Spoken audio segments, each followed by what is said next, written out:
সহিহ বুখারী হাদিস নাম্বার 928, আল্লাহ নবী বলছেন, কেউ যদি বাড়ি থেকে সুন্দর করে গোসল করেছে, সামর্থ্য অনুযায়ী পোশাক পরিধান করেছে, সামর্থ্য অনুযায়ী সেন্ট আতর গোলাপ সুগন্ধি মেখে মসজিদে পায়ে হেঁটে হেঁটে এসেছে, আসার সময় মসজিদে এসে 2 রাকাত সালাত আদায় করে তাসবিহ, তাহলিল, জিকির, আজকার এগুলো মশগুল হয়ে গেছে।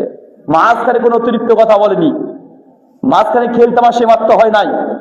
ইমাম সাহেব যখন খুতবা দিয়েছে, মনোযোগ দিয়ে সে খুতবা শ্রবণ করেছে, ইমাম সাহেবের সঙ্গে সালাত শেষ করেছে। আল্লাহ নবী বলছেন, ওই ব্যক্তির আমলনামাতে আজকের জুমা থেকে আগামী জুমা এই 7টা দিন যতগুলো গুনাহ সাগীরা ছোট ছোট মানুষ পাপ করবে, এই পাপগুলোকে আল্লাহ ক্ষমা করে দিবেন।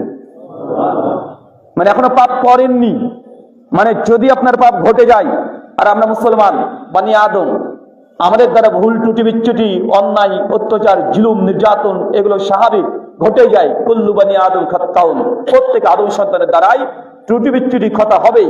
তাই আল্লাহ সুবহানাহু ওয়া তাআলা জুমার দিনকে একটা মাধ্যম বানিয়ে দিয়েছে, অন্ততপক্ষে 1 সপ্তাহের জন্য আপনার গুনাহ সাগীরা ছোট ছোট পাপ ক্ষমা করার ব্যবস্থা আছে জুমার দিন। আল্লাহ সুবহানাহু ওয়া তাআলা তুমি আমাদের অগ্রবর্তী পেছনের যতগুলো ছোট ছোট গুনাহ পাপ অন্যায় আছে তুমি ক্ষমা করে দাও, সবাই বলি আমিন।